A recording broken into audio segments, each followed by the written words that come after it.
ဓမ္မမိတ်ဆွေတို့အားလုံးမင်္ဂလာပေါင်းနဲ့ပြည့်စုံကြပါစေဒီဘက်မှာတော့အပိုင်း3အနေနဲ့ဒိဋ္ဌိစေတသိက်ကိုလေ့လာသွားကြမှာဖြစ်ပါတယ်ဒိဋ္ဌိစေတသိက်လောဘပြီးတော့ဒိဋ္ဌိစေတသိက်လောဘအုပ်စုရမှာဒိဋ္ဌိစေတသိက်လည်းပါပါတယ်လောဘဟာသူတစ်ခုတည်းဖြစ်တာမဟုတ်ပါဘူးလောဘဖြစ်လို့ရှိရင်ဒိဋ္ဌိကလည်းပါရတာကိုအဲ့ဒီတော့ဒိဋ္ဌိကိုမြန်မာတွေကနားလည်နေတာကအယူမှားမှုကိုဒိဋ္ဌိပဲအမြင်မှားမှုကိုဒိဋ္ဌိပဲလို့နားလည်နေကြပါတယ်အမှန်ကဒိဋ္ဌိဆိုတဲ့ပါဠိရိုးရိုးကတော့အမြင်သာမညာပဲအယူမှားလည်းမှန်တဲ့အယူမှားတဲ့အယူဆိုပြီးနှမျိုးအမြင်ကလည်းမှန်တဲ့အမြင်မှားတဲ့အမြင်ဆိုပြီးနှမျိုးရှိပါတယ်အာဟုရုစတရိမှာဒိဋ္ဌိလို့သာမညာလာပေမဲ့ဒိဋ္ဌိဆိုတာဟာဒီနေရာမှာမိစ္ဆာဒိဋ္ဌိမှားတဲ့အယူလို့ခေါ်ပါတယ်မှန်တဲ့အမြင်မကောင်းတဲ့အမြင်အယူမှန်ကိုတမ္မာဒိဋ္ဌိလို့ခေါ်ပါတယ်မှန်တဲ့အမြင်ကောင်းတဲ့အမြင်အယူမှန်ကိုတမ္မာဒိဋ္ဌိလို့ခေါ်ပါတယ်အဲ့ဒီတော့ဒိဋ္ဌိဟာတမ္မာဒိဋ္ဌိမိစ္ဆာဒိဋ္ဌိလို့နှမျိုးရှိပါတယ်မိစ္ဆာဒိဋ္ဌိကိုတော့အယူမှားမှုအမြင်မှားမှုလို့ဘာသာပြန်ရပါတယ်တမ္မာဒိဋ္ဌိကိုတော့မှန်တော့အယူမှန်တော့အမြင်လို့ပြန်ရပါတယ်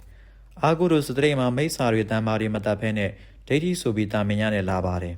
ဒါပေမဲ့အာဟုရုစတရိထဲမှာပါတဲ့အတွက်ဒိဋ္ဌိလို့တာမင်ညပါပေမဲ့အယူမှားမှုအမြင်မှားမှုလို့ဘာသာပြန်ရပါတယ်ဒိဋ္ဌိစတရိကနည်းနည်းကျယ်ဝန်းပါတယ်ဒိဋ္ဌိရဲ့အဓိပ္ပာယ်ကိုစာအုပ်ရေးမယ်ဆိုရင်စာအုပ်ကြီးတစ်အုပ်လောက်ရေးလို့ရနိုင်ပါတယ်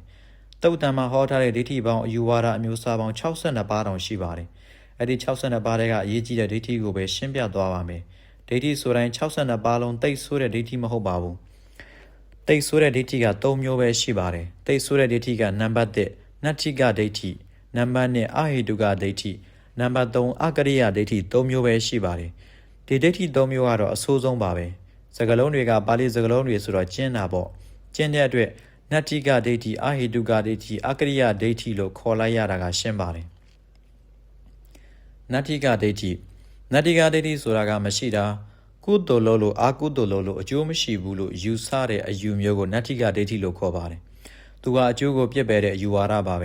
လူတွေကဒါနလုပ်တယ်ကြောင်းဆောက်တယ်ဖျားတယ်တယ်ဒီကုသိုလ်တွေကိုဒါနတွေကောင်းတာတွေလုပ်ပေမဲ့အဲ့ဒီကုသိုလ်ရဲ့အကျိုးကိုဒီဘဝမှာလည်းမခံစားရဘူးနောက်ဘဝမှာလည်းမခံစားရဘူးနတ္ထိကဝါဒီတွေကနောက်ဘဝကိုလည်းမရှိဘူးလို့ယူဆတယ်ဒီဘဝမှာကုသိုလ်တွေလုပ်ပေမဲ့ကောင်းကျိုးကိုခံစားရမယ်ဆိုတာလည်းဟုတ်ကိုမဟုတ်ဘူးဒါဘုန်းကြီးတွေပညာရှိတွေသူတို့အကျိုးတွေရေးခြင်းရာရေးဟောခြင်းရာဟောနေတာလို့ယူတဲ့အယူဝါဒဖြစ်ပါတယ်ဒီဒိဋ္ဌိကတော့သိဆိုးသွားတယ်ကောင်းတာတွေလုပ်လဲအကျိုးမရှိဘူးမကောင်းတာတွေလုပ်လဲအပြည့်မရှိဘူးအာကုသိုလ်တွေလုပ်ချင်တိုင်းလုပ်သူများအသက်တွေတတ်ချင်တိုင်းတတ်သူပစ္စည်းခိုးချင်တိုင်းကိုမကောင်းတဲ့ဒုစရိုက်တွေဘာပဲလုပ်လို့ဒီဘဝမှာချမ်းသာတာပဲမကောင်းတာတွေလုပ်လို့ဆင်းရဲတယ်ဆိုတာဟုတ်ကိုမဟုတ်ဘူးဘယ်သူတွေကတော့မကောင်းတာတွေလုပ်ပြီးချမ်းသာနေတာပဲလို့လက်ညှိုးထိုးပြတဲ့လူတွေရှိသေးတယ်နောင်ဘဝငရဲကြမယ်ဆိုတာကိုတော့သူတို့ကနောင်ဘဝမရှိတဲ့လူတွေဆိုတော့ပြောစရာကိုမလိုတော့ဘူးနောင်ဘဝဆိုတာလည်းမရှိဘူး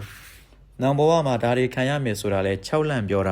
ာနောင်ဘဝသိတဲ့လူဘယ်နှယောက်များရှိလို့တော့ဒီလိုလာတာကိုဒီဝါဒကလူကြိုက်တော့များတယ်နတ္ထိကဒိဋ္ဌိအယူဝါဒမှာအဖေကိုလည်းဘာမှကျေးဇူးဆက်ဖို့မလိုဘူးနတ္ထိကဒိဋ္ဌိအယူဝါဒမှာအဖေကိုလည်းဘာမှကျေးဇူးဆက်ဖို့မလိုဘူးသူတို့ဟာသူတို့မင်္ဂလာဆောင်ပြီးသူတို့ဟာသူတို့ယူခြင်းလို့မွေးလာတာဘာကျေးဇူးမှမရှိဘူးအမေဆိုတာလဲအမေကျေးဇူးရှိတယ်ဆိုတာအလကားပြောတာသူ့ဘာသာသူမင်္ဂလာဆောင်လို့မွေးလာတာအဲ့ဒီတော့အမေကျေးဇူးဆိုတာလဲဘာမှမရှိဘူးအမေကျေးဇူးဆက်စရာမလိုအဖေကျေးဇူးဆက်စရာမလိုနောင်ဘဝတွေလည်းမရှိဘူးလို့ယူဆကြပါတယ်အမှန်တော့နတ္ထိကဒိဋ္ဌိရဲ့အယူက10မျိုးတောင်ရှိပါတယ်ချုံလိုက်ရင်ကောင်းတာလို့လည်းအကျိုးမရှိဘူးမကောင်းတာလို့လည်းအပြင်းမရှိဘူးအဲ့ဒါနတ္ထိကဒိဋ္ဌိပဲအဲ့ဒီဒိဋ္ဌိကသိဆိုးသွားပါတယ်အဲ့ဒီတော့အယူဝါဒတွေကိုလူတွေဖြန့်ပေးလိုက်လို့ရှိရင်လူလောကကြီးကအလွယ်ကလေးနဲ့ပြည့်စည်သွားနိုင်ပါတယ်လူလောကကြီးကိုကောင်းအောင်ပြုပြင်ပေးဖို့အယူဝါဒကသိခဲရင်ပါတယ်လောကကောင်းစားရေးလုပ်ရတာကသိခဲရင်ပါတယ်အဖြစ်လုပ်ငန်းကတော့သိလွယ်တာပဲအပြောကောင်းကောင်းအဟောကောင်းကောင်းအရေးကောင်းကောင်းနေတာဖြန့်ပေးလိုက်လို့ရှိရင်နတ္ထိကဒိဋ္ဌိဟာသိပြန့်လွယ်ပါတယ်အဲ့ဒီဝါဒမျိုးကလောကကြီးကိုပျက်စီးသွားစေနိုင်တဲ့အဖြစ်ဝါဒတက်တက်မျိုးမို့လို့နတ္ထိကဒိဋ္ဌိလို့ခေါ်ပါတယ်ဘုရားလက်ထက်ထဲကဒီဝါဒတွေရှိနေတာပဲဒိဋ္ဌိကြီး6ယောက်ဆိုတဲ့ပုဂ္ဂိုလ်တွေမှာနတ္ထိကဒိဋ္ဌိလည်းပါပါတယ်အဲ့ဒီတော့နတ္ထိကဒိဋ္ဌိဆိုတာကအကျိုးကိုပယ်တဲ့ဝါဒပါပဲအာဟိတုကဒိဋ္ဌိအာဟိတုကဒိဋ္ဌိကအကြောင်းကိုပယ်တာပဲလူဖြစ်လာရတဲ့အကြောင်းဟာဘာသာရေးတရားတွေမှာအများကြီးရှိတယ်ဗုဒ္ဓဘာသာတွေမှာလူဖြစ်လာရတဲ့အကြောင်းဟာအသေးအကြောင်းပေါ့အသေးကကုသိုလ်ကြောင့်လူဖြစ်လာရတယ်လို့ဗုဒ္ဓဘာသာကပြောတယ်အာဟိတုကဒိဋ္ဌိဆိုတာလူဖြစ်လာတာအသေးကကုသိုလ်ကံကြောင့်ဖြစ်လာတာမဟုတ်ဘူးအသေးအကြောင်းဘာအကြောင်းမှမရှိဘူး အာဟိတုကဝါဒီတွေဟာအသိဘဝမရှိတဲ့လူတွေပဲအသိဘဝမရှိတဲ့လူတွေဆိုတော့လူဖြစ်လာတာဟာအဖေနဲ့အမေမင်္ဂလာဆောင်လို့ရှိရင်လူဟာဖြစ်လာတာပဲဒါတော့ပဲသူတို့ကသိတာအသိကကုသိုလ်ကံတွေဘာတွေမဟုတ်ဘူးလို့ဒီလိုယူဆတဲ့ဝါဒဖြစ်ပါတယ်အာဟိတုကဒိဋ္ဌိဆိုတာကလူဖြစ်လာတာလည်းမကဘူးယခုဘဝမှာချမ်းသာတယ်ချမ်းသာတာကိုဘာသာရေးတရားတွေကအသိဘဝကုသိုလ်ကံတွေလုပ်ခဲ့တဲ့ပုံကိုယ်တွေချမ်းသာတယ်လို့ယူဆတာကိုအာဟိတုကဒိဋ္ဌိဓမ္မတွေကတော့ချမ်းသာတယ်ဆိုတာဟာအသိဘဝကုသိုလ်ကြောင့်ချမ်းသာတာမဟုတ်ဘူးသူတို့ကလက်တွေ့ညွန်ပြတယ်ဘယ်ကောင်တွေချမ်းသာနေတာဘာကြောင့်ချမ်းသာနေတာအသိဘဝကုသိုလ်ကံကြောင့်မဟုတ်ပါဘူးချမ်းသာတာလည်းအသိအကြောင်းမပါဘူးသူတို့မှာအသိဘဝအနာဂတ်ဘဝဆိုတာလည်းမရှိပဲကိုဆင်းရဲတဲ့လူတွေရှိတယ်ဒီဆင်းရဲတဲ့လူတွေဘာဖြစ်လို့ဆင်းရဲနေတော့ဘယ်လိုလူတွေကသွေးဆုပ်လို့ဒါမှမဟုတ်ရင်ဘယ်လိုလူတွေကနှိပ်စက်လို့ဘယ်လိုလူတွေကခေါင်းပုံဖြတ်လို့ဆင်းရဲနေတယ်ဒီလောက်ပဲမြင်တယ်လူတွေဆင်းရဲတာဟာအသိကံကြောင့်ဆင်းရဲနေတယ်ဆိုတဲ့ဒီအကြောင်းကိုယုံကိုမယုံဘူးအဲ့ဒီတော့အသိအကြောင်းကိုပယ်လိုက်တာဟာအာဟိတုကဒိဋ္ဌိပဲချမ်းသာတာဆင်းရဲတာလည်းအသိအကြောင်းမဟုတ်ဘူးလူဖြစ်လာရတာကိုယာတူကြီးရတာမရတာတို့တကူကြီးတာမကြီးတာတို့အသိအကြောင်းကြောင့်ဆိုတဲ့အယူမျိုးကိုအကုန်ပယ်လိုက်တာကိုဒါမျိုးကိုအာဟိတုကဒိဋ္ဌိလို့ခေါ်ပါတယ်သိတော့မကွာပါဘူးနတ္ထိကဒိဋ္ဌိကအကျိုးတရားကိုပယ်လိုက်တာအာဟိတုကဒိဋ္ဌိကအကြောင်းတရားကိုပယ်လိုက်တာအကျိုးတရားကိုပယ်လိုက်တဲ့ပုဂ္ဂိုလ်ကလည်းအကြောင်းတရားကိုပယ်ပြီးသားဖြစ်သွားတာပဲအကြောင်းတရားကိုပယ်လိုက်တဲ့ပုဂ္ဂိုလ်ဟာလည်းအကျိုးတရားကိုပယ်ရာကျသွားတာပဲဒါကြောင့်မို့အာဟိတုကဒိဋ္ဌိဆိုတာကလည်းလောကကြီးကိုအားလုံးပျက်စီးစေနိုင်ပါတယ်ကောင်းတာလုပ်ရင်ချမ်းသာတယ်မကောင်းတာလုပ်ရင်ဆင်းရဲတယ်လို့လူတွေကယုံကြည်မှုရှိမှကောင်းအောင်လုပ်ကြမှာပါမကောင်းတာလုပ်လဲချမ်းသာတာပဲလို့ဝါဒဖြန့်ပေးရင်လူတိုင်းမကောင်းတာလုပ်ကြပါလိမ့်မယ်ဘယ်သူမှကောင်းတာမလုပ်ချင်ဘူးမကောင်းတာမလုပ်မိအောင်တော်တော်စောင့်ထိန်ပြီးနေကြရတာအဲ့ဒီတော့လူမျိုးရေးအရာကောဘာသာရေးအရာပါစောင့်ထိန်ပြီးနေကြတာအကယ်၍မကောင်းတာလုပ်ရင်လည်းချမ်းသာနိုင်တာပဲလို့လူတိုင်းမှာယုံကြည်မှုရှိလာရင်လူတွေအားလုံးမကောင်းတာကြီးလုပ်ကြမှာပဲကောင်းတဲ့လူဆိုတာရှိမှမဟုတ်တော့ဘူးအဲ့ဒီတော့လူတိုင်းမကောင်းတာလုပ်လို့ရှိရင်တိုင်းပြည်တစ်ခုကိုဘဲနဲ့လုပ်ပြီးတည်ထောင်လို့ရမှာလဲခုတိုင်းပြည်တည်ဆောက်လို့ရတယ်ဆိုတာကမကောင်းတာလုပ်တဲ့အဖြစ်သမားတွေရှိနေပေမဲ့ကောင်းအောင်လုပ်နေတဲ့လူတွေကယာဂိုင်နှုန်းများနေတယ်လို့ဒါလောကကြီးမပစ္စည်းတာဥပမာတပြဆိုပါတော့လူတိုင်းဓမြတိုက်ကြလို့ရှိရင်ချမ်းသာတဲ့လူတွေဘယ်လိုလုပ်နေပါမလဲလက်နဲ့တွေရှားပြီးတော့တိုက်ကြမှာပဲလူတိုင်းတတ်သိရှိတာပဲမိုက်တယ်ဆိုတာအလွယ်ကလေးပဲအဲ့ဒီတော့ဓမြတိုက်ကြတန်းဆိုလို့ရှိရင်ကိုရရွာကိုသူကတိုက်မယ်သူရရွာကိုကိုကသွားတိုက်မယ်အပြန်အလှန်ဓမြတိုက်ကြရင်စီးပွားရေးတွေဘယ်လိုလုပ်လို့ရမှာလဲဘယ်အစိုးရမျိုးဘယ်ဥပဒေနဲ့မှလုပ်လို့မရနိုင်တော့ဘူးလူတွေဟာမကောင်းတာလုပ်လို့ချမ်းသာတယ်လို့ဒီလိုယုံကြည်ချက်ရှိတဲ့လူတွေများလာရင်ဘယ်လို့မှအုပ်ချုပ်လို့မရတော့ဘူးဒါကြောင့်အာဟိတုကဒိဋ္ဌိဟာဆင်းရဲတာလည်းအသိအကြောင်းမပါဘူးချမ်းသာတာလည်းအသိအကြောင်းမပါဘူးလို့အသိအကြောင်းကိုပယ်တယ်အာဟိတုကဒိဋ္ဌိဆိုတာလည်းသိဆိုးတဲ့ဒိဋ္ဌိဖြစ်ပါတယ်ဗုဒ္ဓဘာသာတွေမှာလည်းတက္ကာယဒိဋ္ဌိကတော့ရှိနေတာပါပဲဒါပေမဲ့နတ္ထိကဒိဋ္ဌိတော့မရှိပါဘူးဗုဒ္ဓဘာသာဆိုရင်နတ္ထိကဒိဋ္ဌိလည်းမရှိဘူးအာဟိတုကဒိဋ္ဌိနဲ့အကရိယဒိဋ္ဌိလည်းမရှိဘူးကိုမစားရတဲ့ကိုသားသမီးနဲ့ကိုအင်မတန်ချစ်တဲ့မိတ်ဆွေတွေတောင်မပေးရဖဲအကုန်ကြများစွာခံပြီးချွေးနှက်စာတွေကိုလူကြတယ်ဆိုတာကုသိုလ်ဒါနပြုရင်အင်မတန်အကျိုးကြီးတာပဲဆိုတဲ့ယုံကြည်ချက်ရှိနေလို့လူကြတာပဲဖြစ်ပါတယ်ဗုဒ္ဓဘာသာမှာလူတဲ့လူတွေကငါဒီဘဝမှာချမ်းသာနေတာကငါတော်လို့ငါလဲလို့ချမ်းသာနေတာမဟုတ်ဘူးငါညီကိုမောင်နှမဆွေမျိုးမိဘကကောင်းကောင်းလုပ်ခဲ့ကြလို့ကောင်းကောင်းနေခဲ့ကြလို့အသိဘဝကကောင်းခဲ့ကြလို့အခုကောင်းအောင်ကောင်းကောင်းနေရတာဒီတော့ငါလည်းကောင်းကောင်းနေကောင်းကောင်းလုံးမှပဲလက်တွေ့ဒီဘဝမှာချမ်းသာတာကိုတွေ့တာနဲ့နောင်ဘဝမှာလည်းဘယ်တော့မှမစင်ရင်အောင်လို့ဆိုပြီးကုသိုလ်ဒါနတွေလုပ်ကြပါတယ်အဲ့ဒီတော့ဗုဒ္ဓဘာသာဆိုတာအသိဘဝကိုလည်းယုံကြည်တယ်အနာဂတ်ဘဝကိုလည်းယုံကြည်တယ်ကုသိုလ်ကံအကုသိုလ်ကံကိုလည်းယုံကြည်တယ်ဒါဗုဒ္ဓဘာသာရဲ့အခြေခံပါပဲအကရိယဒိဋ္ဌိဆိုတာကကုသိုလ်ကံအကုသိုလ်ကံဆိုတာကိုကမရှိဘူးတဲ့ဒါအမတန်ရှင်းတဲ့နည်းတွေနဲ့သင်ပြနေတာဖြစ်ပါတယ်စာလို့ပြောနေမယ်ရေးနေမယ်ဆိုရင်အမတန်ဘာသာပြန်ရခက်တဲ့ပုတ်ဖြစ်ပါတယ်အဲ့ဒီအကရိယဒိဋ္ဌိဆိုတာကုသိုလ်အကုသိုလ်ကံဆိုတာကိုကမရှိဘူးလို့ယူတယ်ဒိဋ္ဌိ၃ပါးဘယ်လိုထုသလဲနတ္ထိကဒိဋ္ဌိဆိုတာကကုသိုလ်ကံအကုသိုလ်ကံရဲ့အကျိုးမပေးဘူး အကျိုးပေးမှုမရှိဘူးလို့ယူတယ်အာဟိတုကဒိဋ္ဌိဆိုတာကအတိတ်ကုသိုလ်ကံအကုသိုလ်ကံအကြောင်းတရားတွေကိုပယ်တယ်ဒီအကရိယဒိဋ္ဌိကကုသိုလ်ကံအကုသိုလ်ကံဆိုတာမျိုးကိုကမရှိဘူးလို့ယူပြီးတော့ပယ်တယ်ကုသိုလ်ကံအကုသိုလ်ကံမရှိဘူးဆိုတာကအဓိပ္ပာယ်တစ်မျိုးအာဟိတုကဒိဋ္ဌိကကုသိုလ်ကံအကုသိုလ်ကံဆိုတာရှိတယ်လောကမှာကံဆိုတာတော့ရှိတယ်ဒါပေမဲ့အတိတ်ကံကဒီပစ္စုပန်ဘဝမှာလိုက်ပြီးအကျိုးမပေးဘူးလို့အတိတ်ကြောင့်တရားကိုပယ်တယ်ဒီဘဝကအကြောင်းကနောက်ဘဝမှာအကျိုးပေးလိမ့်မယ်ဆိုတဲ့အကြောင်းကိုပယ်တယ်အကရိယဒိဋ္ဌိကအဲ့လိုမဟုတ်ဘူးကုသိုလ်ကံအကုသိုလ်ကံဆိုတာကိုကမရှိဘူးကံဆိုတာလူတွေကတက်တက်ခေါ်နေတာကံဆိုတာရှိကိုမရှိဘူးလို့ယူတယ်ဥပမာလူတက်တယ်ဆိုတော့အကရိယဒိဋ္ဌိဆိုတဲ့ဇာတ်မှာအဘိဓမ္မာစကားပါ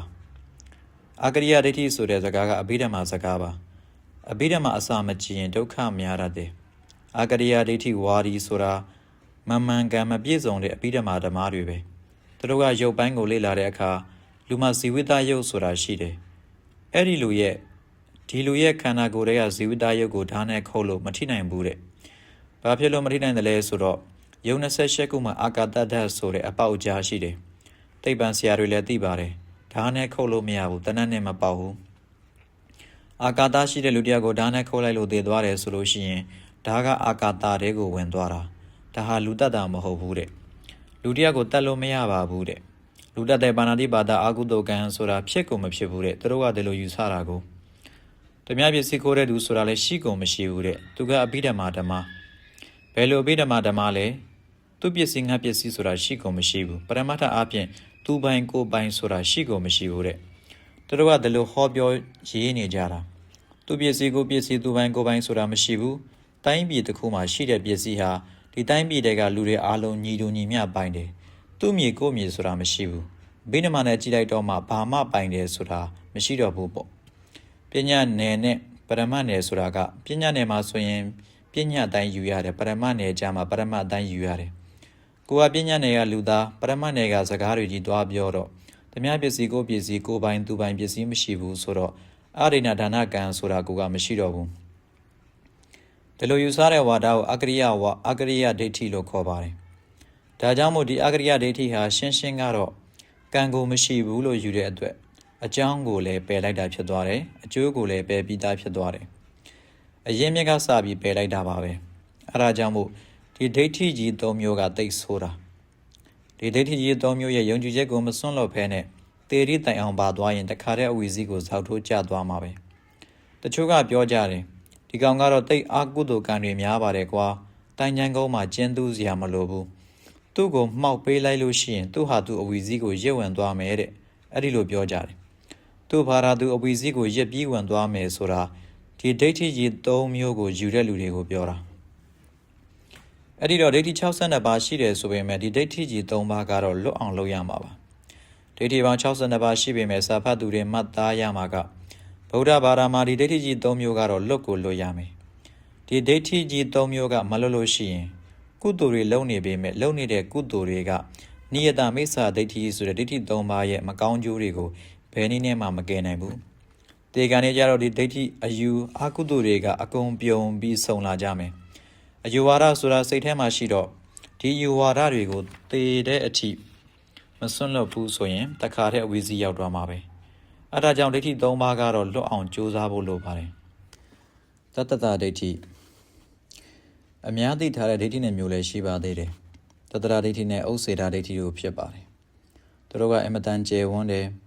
ဒိဋ္ဌိ62ပါးဖြစ်သွားတယ်ဆိုတာကတတ္တဒိဋ္ဌိနဲ့ဥစ္စေတဒိဋ္ဌိကနေပြီးတော့62ခုဖြစ်သွားတာတတ္တဒိဋ္ဌိကဘယ်လောက်ရှိတယ်ဥစ္စေတဒိဋ္ဌိကဘယ်လောက်ရှိတယ်ဆိုပြီးမြတ်စွာဘုရားကတုတ်တန်ပါဠိတော်ဒီကနိကေဗျမဇာလတုံးမှာဟောခဲ့ပါတယ်အဲ့ဒီတော့တတ္တဒိဋ္ဌိဆိုတာဘယ်လိုဒိဋ္ဌိမျိုးလဲဥစ္စေတဒိဋ္ဌိဆိုတာဘယ်လိုဒိဋ္ဌိမျိုးလဲတတ္တဒိဋ္ဌိဆိုတာကတတ္တကမြဲတယ်ဒိဋ္ဌိကအယူမြဲတဲ့အယူပါပဲဘယ်လိုမြဲတာလဲအတ္တဟာတဘဝကိုပြောင်းပြီးတော့သွားနေတာအတ္တဟာမြဲတယ်သိတယ်ဆိုတာမရှိဘူးဒီဘဝကနေပြီးတော့နောက်ဘဝကိုပြောင်းသွားတယ်အတ္တဟာတဘဝကိုပြောင်းပြီးတော့သွားနေတာပဲသိတယ်ဆိုတာအတ္တမှမရှိဘူးအတ္တဟာမြဲတယ်လို့ဒီလိုယူဆတဲ့ဒိဋ္ဌိမျိုးကိုတတ္တဒိဋ္ဌိလို့ခေါ်ပါတယ်ဒီတတ္တဒိဋ္ဌိကတိတ်မဆိုးပါဘူး တတ္တရဒိဋ္ဌိကဘဝရှိတယ်အတ္တဟာတဘဝနဲ့တဘဝပြောင်းပြီးတော့သွားနေတယ်လို့ဒီလိုယူဆတော့သူ့မှာကုသိုလ်အကုသိုလ်ရှိတယ်မကောင်းတာလို့ရှိရင်နောင်ဘဝခံရမယ်ကောင်းတာလို့ရှိရင်လည်းနောင်ဘဝမှာအကျိုးခံစားရမယ်လို့လက်ခံတယ်အဲ့ဒီတော့တတ္တရဒိဋ္ဌိရှိတဲ့ပုဂ္ဂိုလ်ဟာလောကကြီးရမှာကြည်ကြည်ဘာသာရေးမှာကြည်ကြည်ကုသိုလ်ကောင်းမှုဒါနသီလလည်းလုပ်မယ်တမထဆိုတဲ့ဇန်တရားတွေကိုလည်းလုပ်မယ်ဒါကြောင့်မြတ်စွာဘုရားမပွင့်ခင်ကကဘာပေါ်မှာအကျင့်ကောင်းတယ်ဆိုတဲ့ပုဂ္ဂိုလ်တွေရှိပါတယ်အဲ့ဒီအယူဝါဒဟာဘုရားမပွင့်ခင်ကတော့အကောင်းဆုံးဝါဒပါပဲတတ္တရဒိဋ္ဌိဆိုတာဒိဋ္ဌိလို့တာခေါ်တယ်ဗုဒ္ဓဘာသာထဲမှာတောင်မှဒီလိုယူဆတဲ့ပုဂ္ဂိုလ်တွေရှိတာပဲဗုဒ္ဓဘာသာရဲ့ပထမအဆင့်မှာဆိုလို့ရှိရင်ဒီလိုယူတာဟာတိတ်မဆိုးပါဘူးဒီလိုယူလို့နတ်ပြည်ရောက်နိုင်တယ်မြမပြည်ရောက်နိုင်တယ်အဲ့ဒီလိုရှိတော့အာကုသိုလ်ကိုသူကမလုပ်ဘူးကုသိုလ်လုပ်မယ်ကုသိုလ်လုပ်ရင်နတ်ပြည်လူပြည်ရောက်မယ်ဒီထက်တတ်နိုင်လို့ဇန်တွေဘာတွေရအောင်အားထုတ်မယ်ဆိုရင်ဇန်လန်းကိုရနိုင်တယ်ဒါကြောင့်မို့တတ္တရဒိဋ္ဌိဟာမြတ်စွာဘုရားရဲ့ဝိပဿနာအရိယာလမ်းနဲ့ကြည်ရန်တာဒိဋ္ဌိလို့ဆိုရတယ်အမှန်ကတော့လောကကြီးမှာဒီပြန်ဒိဋ္ဌိတွေနဲ့နှိုင်းယှဉ်မယ်ဆိုလို့ရှိရင်တတ္တရဒိဋ္ဌိဟာဘဝရှိတယ်လို့ယူဆတယ်အာကုသိုလ်ကုသိုလ်ရှိတယ်လို့ယူဆတယ်သူကဝိညာဉ်တွေကိုလည်းသိမြဲတယ်လို့ယူဆတယ်ဒါကတော့ဇာပင်ဉ္ရတဲ့ပုဂ္ဂိုလ်တွေထဲမှာလည်းဒီတိုင်းယူဆတဲ့ပုဂ္ဂိုလ်တွေလည်းရှိခဲ့တာပဲဒီပါစကုပင်ဉ္ရတဲ့ပုဂ္ဂိုလ်တွေပုပ္ပိနိဝါဒနုတ္တိအပင်ဉ္ရတဲ့ပုဂ္ဂိုလ်တွေနံဘဝပြန်မြင်တဲ့ပုဂ္ဂိုလ်တွေရှေးဘဝမြင်တဲ့ပုဂ္ဂိုလ်တွေဟာဖျားမဟုတ်ပေမဲ့သူတို့ကဝိညာဉ်ဟာတဘဝကတဘဝပြောင်းနေတာကိုသူတို့ကိုယ်တိုင်မြင်တာကိုမြင်တဲ့သူတို့ကပြောတော့သူတို့ကအယူဝါဒတတ္တရဒိဋ္ဌိဆိုပြီးဒီလိုဖြစ်လာတယ်အဲ့ဒါကြောင့်မို့တတ္တရဒိဋ္ဌိဆိုတာကတိတ်မဆိုးသေးပါဘူးဥစ္စေရဒိဋ္ဌိဆိုတာကဥစ္စေရဆိုတာပြတ်တာဒိဋ္ဌိကအယူပြတ်တယ်လို့ယူတာပဲဘာပြတ်တာလဲအမှန်ကဥစ္စေရဒိဋ္ဌိဆိုတာကလူဟာမွေးတာအစပဲသေရင်အဆုံးပဲသူ့မှာတန်တရားမရှိဘူးသေပြီးတဲ့နောက်လူကိုတိုင်းတိုင်းမှာပြစ်လိုက်ရတာပဲဘာမှနောင်ဘဝတွေဘာတွေဆိုတာမရှိဘူးခုခေတ်မှာတော့ဥစ္စေရဒိဋ္ဌိကိုယူဆတဲ့လူလည်းများလာပါတယ်ဘာဖြစ်လို့လဲဆိုတော့ခုကဲလူတွေသိတာတဲ့ဒီလောက်ပဲသိတာကိုမွေးတဲ့နေ့ကစပြီးတော့သေတဲ့နေ့ထိဒီလောက်ပဲစဉ်းစားလို့ရတယ်ရှေ့ကိုစပြီးစဉ်းစားလို့မရဘူးစံဒီအပင်ရှင်တွေလည်းမရတော့သူတို့ဟာဘာမှမစဉ်းစားနိုင်တော့ဘူးတဘွားတည်းရှိတယ်လို့ယူတော့မကောင်းတာတွေလည်းဘလောက်လှုပ်ရဲတယ်လောကမှာဆိုရရဲ့အပြစ်ဒဏ်နဲ့မခံရဘူးဆိုရင်ဘလောက်ကြီးကျယ်တဲ့မကောင်းမှုကြီးတွေပဲဖြစ်သူတို့လှုပ်ရဲတယ်ဘာဖြစ်လို့လဲဆိုတော့နောင်ဘဝခံရမှာရှိမှမရှိပဲကိုဘဝမှာချမ်းသာမယ်ဆိုရင်အစိုးရတို့လောကတို့ကလည်းအပြစ်မပေးဘူးဒါဆိုရင်ဘယ်လောက်ကြီးကျယ်တဲ့မကောင်းမှုပဲဖြစ်အဖေကိုလည်းတတ်မှာပဲအဖေတတ်ရင်ဒီဘဝမှာရှင်မင်းဖြစ်မယ်ဆိုရင်အဖေလည်းတတ်မယ်အမေတတ်လို့ရှင်မင်းဖြစ်မယ်ဆိုရင်အမေကိုလည်းတတ်မှာပေါ့တရားကွက်လုံးမီးလောင်တိုက်တွင်လိုက်လို့ရှိရင်ဘယံဖြစ်မယ်ဆိုရင်မီးလောင်တိုက်တွင်လိုက်မယ်ဘာဖြစ်လို့လဲဆိုတော့သူကနောင်ဘဝမှာမရှိတာအဲ့ဒီဥစ္စာဒိဋ္ဌိကသိကြောက်စရာကောင်းပါတယ်လူတိုင်းကဒီယူဝါဒရှိရင်ပဲအစိုးရမျိုးမှာအုပ်ချုပ်လို့မရတော့ဘူးလောကပြပြင်ရေးလောကကောင်းစားရေးမှာဘာသာရေးဟာအမြတ်တန်အရေးပါတယ်ဘာကြောင့်လဲဆိုရင်ဘာသာရေးခံယူချက်ရမကောင်းတာလို့ရှိရင်အစိုးရအပြစ်မပေးသည်ဖြစ်စေလောကအပြစ်မရှိသည်ဖြစ်စေဒီမကောင်းမှုမျိုးငါမလုပ်ဘူးဆိုတဲ့လူငယ်လူရွယ်တွေဒါအများကြီးရှိနေလို့ဒါဟာမကောင်းတဲ့အလုပ်ဖဲလို့သိနေကြလို့မလုပ်ဖဲနေကြတာတချို့တလေကချမ်းသာမယ်ဆိုတာသိပါတယ်ဘာလို့ရင်ချမ်းသာမယ်ဆိုတာသိသားပဲချမ်းလဲချမ်းသာခြင်းတယ်လှုပ်လဲလှုပ်ရဲတာပဲတက်တည်လဲရှိသားပဲဒါပေမဲ့ဒီအလုပ်ဟာမကောင်းတဲ့အလုပ်လို့အယူဆရှိနေတဲ့အတွက်တချို့လူငယ်တွေကမလုပ်တာအဲ့ဒီလိုမလုပ်တဲ့လူတွေရှိလို့လောကကြီးကိုတီးဆောက်လို့ရနေတာလူတိုင်းဒါချမ်းသာမယ်ဆိုရင်မကောင်းတာဖြစ်ပေမဲ့လုပ်ကိုလုပ်ရမယ်ဆိုတဲ့အယူဆတွေဝင်လာရင်အကုန်ထိန်းလို့တိန်လို့ရမှာမဟုတ်တော့ဘူးဒါကြောင့်မို့ဥစ္စာဒိဋ္ဌိကတိတ်ဆိုးပါတယ်နတ္တိကဒိဋ္ဌိအဟိတုကဒိဋ္ဌိအကရိယဒိဋ္ဌိဆိုတဲ့ဒိဋ္ဌိတွေဟာဒီဥစ္စာဒိဋ္ဌိကမြက်ဖျားခံလာတာဖြစ်ပါတယ်ဒိဋ္ဌိ62ပါးဆိုတာကဒီဒိဋ္ဌိ2ပါးကနေပြီးတော့62ပါးကွဲပြားသွားတာပဲဒီပြန်ဒိဋ္ဌိအမျိုးအစားတွေအများကြီးရှိပါသေးတယ်ဝိပဿနာတရားအားထုတ်သူတွေကတော့သက်ကာယဒိဋ္ဌိကိုအသိများကြပါတယ်သက်ကာယဒိဋ္ဌိသက်ကာယဆိုတာကထင်ရှားရှိနေတဲ့မိမိရဲ့ခန္ဓာကိုယ်ဒီခန္ဓာကိုယ်ကြီးကိုအကြောင်းပြုပြီးတော့ဒိဋ္ဌိဖြစ်တာကသက်ကာယဒိဋ္ဌိလူတိုင်းနားလည်အောင်ဆိုရရင်သက်ကာယဒိဋ္ဌိဆိုတာကဒီခန္ဓာကိုယ်ကိုငါလို့ထင်တယ်ဒါသက်ကာယဒိဋ္ဌိသက်ကာယဒိဋ္ဌိလို့သာပြောရတယ်လူလုံနေတာကသက်ကာယဒိဋ္ဌိနဲ့လူလုံနေတာသက်ကာယဒိဋ္ဌိမရှိရင်လူလုံနေလို့ကိုမရဘူးသက်ကာယဒိဋ္ဌိတွေပြုတ်သွားမယ်ဆိုရင်လူဟာလူလောကမှာဘယ်လို့မှနေလို့မရတော့ဘူး ကိုငါလို့မထင်ရင်ဘယ်လိုထင်ရမလဲကိုငါလို့ထင်နေတာဟာတက်ကာယဒိဋ္ဌိပဲကိုကမွေးထားတဲ့သားကိုငါသားလို့ထင်တာပဲကိုနဲ့မွေးထားတဲ့သားကိုမှငါသားလို့မထင်ဘယ်လိုထင်ရမလဲကိုယူထားတဲ့မယားကိုငါမယားလို့ထင်ရမှာပဲအိမ်ပြန်သွားရင်ငါမိန်းမပဲငါမယားပဲဒီလိုထင်မှာပဲကလေးတွေတွေ့လို့ရှိရင်ငါသားသမီးတွေလို့ထင်မှာပဲကိုဆောက်ထားတဲ့အိမ်ဟာငါအိမ်လို့ထင်မှာပဲအဲ့ဒီတော့လူဆိုရင်သက်ကာယဒိဋ္ဌိဆိုတာရှိတာပါပဲတချို့ကသက်ကာယဒိဋ္ဌိပြုတ်အောင်တရားအားထုတ်တယ်တဲ့ဘယ်လိုလုပ်ပြီးအားထုတ်ရမှာလဲလို့မေးတော့ပြဿနာတွေတက်တယ်ဘုရားကအားထုတ်တဲ့နည်းတွေတော့ဟောခဲ့ပါတယ်အမတန်နည်းနည်းတဲ့တရားတော်ပါသက်ကာယဒိဋ္ဌိပြုတ်ရေးတရားတော်ဆိုတာအလွန်နည်းနည်းတဲ့တရားတော်အဘိဓမ္မာမှာဟောတာလဲသက်ကာယဒိဋ္ဌိပြုတ်အောင်ဟောတာပဲအမတန်နည်းနည်းပါတယ်အဲ့ဒီတော့ဒိဋ္ဌိမှန်တယ်များသက်ကာယဒိဋ္ဌိကပေါက်ဖွာလာတာပဲဥပမာငါလို့ယူလိုက်တယ်ဒီခန္ဓာ၅ပါးယုံနာ၅ပါးကိုငါလို့ယူလိုက်တဲ့အခါကျတော့ငါသေးတယ်ဆိုလို့ရှိရင်နောက်ဘဝဖြစ်အောင်မလားမဖြစ်လာဘူးလားဆိုတဲ့ပြဿနာပေါ်လာမယ်ငါရှိနေတာကိုငါကရှိနေတော့ငါသေးတယ်ဆိုရင်နောက်ဘဝဖြစ်အောင်မလားမဖြစ်ဘူးလားဆိုတဲ့ပြဿနာတစ်ခုဝင်လာတယ်ငါသေးလို့ရှိရင်ငါဟာကောင်းတာလို့ရှိရင်နောက်ဘဝမှာကောင်းတဲ့ဘဝရောက်မယ်မကောင်းတာလို့ရှိရင်မကောင်းတဲ့ဘဝရောက်မယ်လို့ငါရှိနေတဲ့အတွက်တက္ကရာဒိဋ္ဌိဖြစ်သွားပါတယ်တချို့လူတွေကတော့သေရင်တိုင်းချိုင်းကုန်းပြစ်လိုက်ရတာမြင့်မြင့်ဒိဋ္ဌပဲလူသေရင်နောက်ဘဝမှာမဖြစ်ပါဘူးတဲ့ပြတ်သွားတယ်လို့ဥစ္စေတာဒိဋ္ဌိကယူပါတယ်အဲ့ဒီတော့ဥစ္စေတာဒိဋ္ဌိဖြစ်လာတာကလည်းတက္ကရာဒိဋ္ဌိကမြက်ဖျားခံလာတာပါပဲတက္ကရာဒိဋ္ဌိရှိတော့ငါကရှိနေတယ်ငါရှိနေတော့ငါသေရင်ဘဝပြတ်သွားတယ်ဆိုတဲ့ဥစ္စေတာဒိဋ္ဌိဖြစ်သွားပါတယ်အဲ့ဒီတော့ဒိဋ္ဌိ62ပါးဟာတတ္တဒိဋ္ဌိဥစ္စေတာဒိဋ္ဌိကပွားလာတယ်တတ္တဒိဋ္ဌိဥစ္စေတာဒိဋ္ဌိနှစ်ပါးဟာတက်ကာယဒိဋ္ဌိကမြက်ဖျားခံတယ်ရိုးရိုးလူတွေမှာတက်ကာယဒိဋ္ဌိရှိတာပဲတက်ကာယဒိဋ္ဌိရှိနေပေမဲ့လို့လောကီကုသိုလ်တွေလုပ်ရင်အကုန်လုံးရပါတယ်တက်ကာယဒိဋ္ဌိနဲ့ပဲငါကောင်းစားရေးဒီဘဝချမ်းသာရေးနောက်ဘဝချမ်းသာရေးတို့အတွက်ဒါနလုပ်တယ်ကုသိုလ်မရဘူးလားရပါတယ်သီလဆောက်တည်တယ်ကုသိုလ်မရဘူးလားရပါတယ်ကုသိုလ်ရပြီးနောက်ကောင်းတဲ့ကာမတုတိခုနှစ်ဘုံဆိုတဲ့နတ်ဘုံလူဘုံတွေရောက်နိုင်ပါတယ်ကောင်းတဲ့အကျိုးတွေကိုခံစားနိုင်တယ်ကောင်းတဲ့ဘုံကိုရောက်နိုင်တယ်တက်ကာယဒိဋ္ဌိနဲ့ဒါနသီလလို့ရပါတယ်တက်ကာယဒိဋ္ဌိနဲ့ဇံအားထုတ်လို့ရပါတယ်ငါတကိုးကြည့်အောင်ငါကောင်းကင်ပြန်နိုင်အောင်ငါမြေရှိုးနိုင်အောင်ငါတကိုးတွေအမျိုးမျိုးတွေဖန်ဆင်းနိုင်အောင်ငါတမထတရားအားထုတ်မယ်ဆိုပြီးကြိုးစားအားထုတ်ရင်ဇံမရနိုင်ဘူးလားရနိုင်ပါတယ်တက်ကာယဒိဋ္ဌိနဲ့ဇံတရားအားထုတ်ရင်လည်းရပါတယ်အဲ့ဒီတော့တက်ကာယဒိဋ္ဌိရှိနေပေမဲ့လောကီကုသိုလ်တွေအများကြီးရနိုင်ပါတယ်လောကီကုသိုလ်တွေအကုန်လုံးရနိုင်ပါတယ်တက်ကာယဒိဋ္ဌိရှိနေရင်မဲ့ဖို့နိဗ္ဗာန်ကိုတော့မရနိုင်ပါဘူးတက်ကာယဒိဋ္ဌိပြုရတရားဆိုတာကဗုဒ္ဓဘာသာမှာအမြင့်ဆုံးတရားပါတကယ်တော့လူငယ်လူရွယ်တွေနဲ့မတန်တေဘူးလို့မပြောထိုက်ပါဘူးဒါပေမဲ့ဒါအမြင့်ဆုံးတရားမို့နည်းနည်းတယ်လို့ပြောတာပါလူငယ်ဖြစ်ဖြစ်လူကြီးဖြစ်ဖြစ်တက်ကာယဒိဋ္ဌိပြုရတရားကလောကမှာထွတ်မြောက်ရေးတရားဆိုတာတော့အမတန်နည်းနည်းပါတယ်လူရလို့ဖြစ်လာရင်ကလေးငယ်ငယ်လေးကစပြီးတက်ကာယဒိဋ္ဌိရှိလာတာပဲသူကိုယ်သူငါကိုလို့သိတာပဲငါဖေငါမေလို့သိလာတာပဲသိလာတဲ့အရွယ်ကစပြီးတက်ကာယဒိဋ္ဌိဆိုတာပါလာတာပဲမသိတဲ့အရွယ်မှာတော့တက်ကာယဒိဋ္ဌိကမရှိပါဘူးအဲ့ဒီတော့ဒိဋ္ဌိစစ်တရိနဲ့ပတ်သက်ပြီးတက်ကာယဒိဋ္ဌိတတ္တရဒိဋ္ဌိဥစ္စေတာဒိဋ္ဌိနတ္ထိကဒိဋ္ဌိအဟေတုကဒိဋ္ဌိအကရိယဒိဋ္ဌိတို့လောက်ဆိုရင်တော်လောက်ပါပြီဒိဋ္ဌိတွေအများကြီးရှိပါသေးတယ်ဒါဆိုရင်ဘုဒ္ဓတော်တော်ရသွားပါပြီလောဘအုပ်စုမှာဒိဋ္ဌိကိုအသာပေးပြောတဲ့အခါ